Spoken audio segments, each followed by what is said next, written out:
be said on the matter." Suddenly there was movement at the top of the winding staircase. The big Victorian house echoed Ethel's teenage daughter's soft sobs. Rosie's tear-stained cheeks were hidden under her thick blonde hair. At 16, Rosie was already a beauty. Ethel's stomach cramped at the thought of how she'd betrayed her family. Beside Rosie stood 17-year-old Timothy, her brother. Tall and lanky, his fair hair was swept over the crown of his head, just as his father Richard had worn his. Ethel marvelled at the sight of her handsome son. She gazed into eyes that were the same shade of china blue as her own, and yearned to beg his forgiveness. But the two young adults stood solemnly, as if separated from their mother by an invisible wall. Ethel looked pleadingly at them, desperate for understanding. "Please give me another chance. I'll do everything your grandmother asks. I'll not set a foot outside again until I can find a place for us all to live."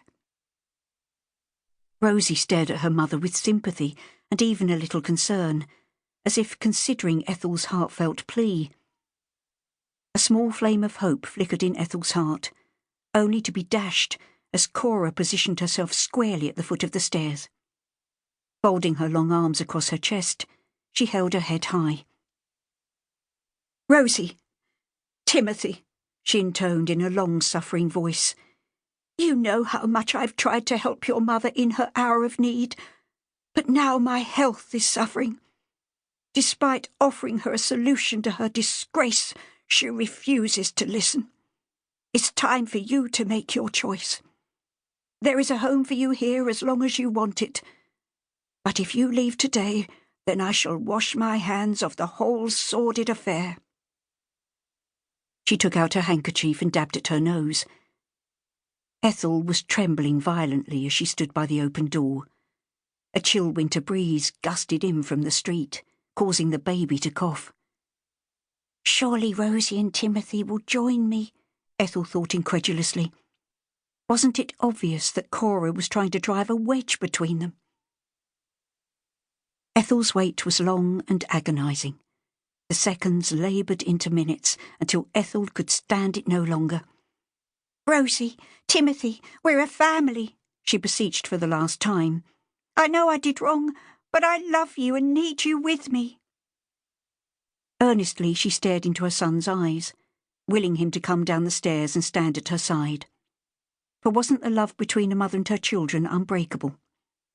But Timothy only stared back, his expression cold and devoid of sympathy.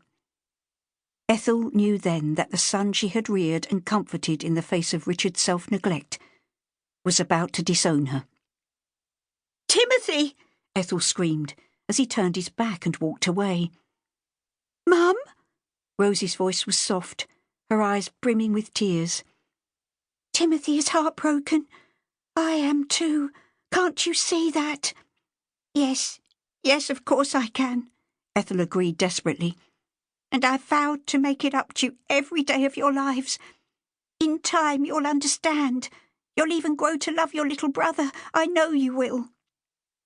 "Don't ask me and Timmy for more than we can give," Rosie said emptily, reminding Ethel of the confused adolescent she had once been after the war had taken her brothers' lives. She had tried to compensate her parents for their agony, but in doing so had lost her own identity. Now she was making the same demands on her own daughter, and Ethel hated herself for it. "We'll go back to Langley Street," Ethel promised, almost hysterical with panic. "We'll start afresh at Nan's. A new life for us all. You can get the job you said you wanted. I won't stop you." "Go back to the island?" Rosie repeated, as if insulted. "To us all being squashed in one room? You and the baby, me and Timmy, with Nan on at us every minute she gets a chance? No, Mum, I couldn't stand it. Nor could Timmy. Nan and Grandad mean well, but it'd drive us mad being cooped up in their small house. And anyway, you know I've got a good job in Lewisham at the co-op. I've made friends. I've actually got a life together at long last. This isn't about you any more, or even me and Timmy. It's Callum who needs you now." Cora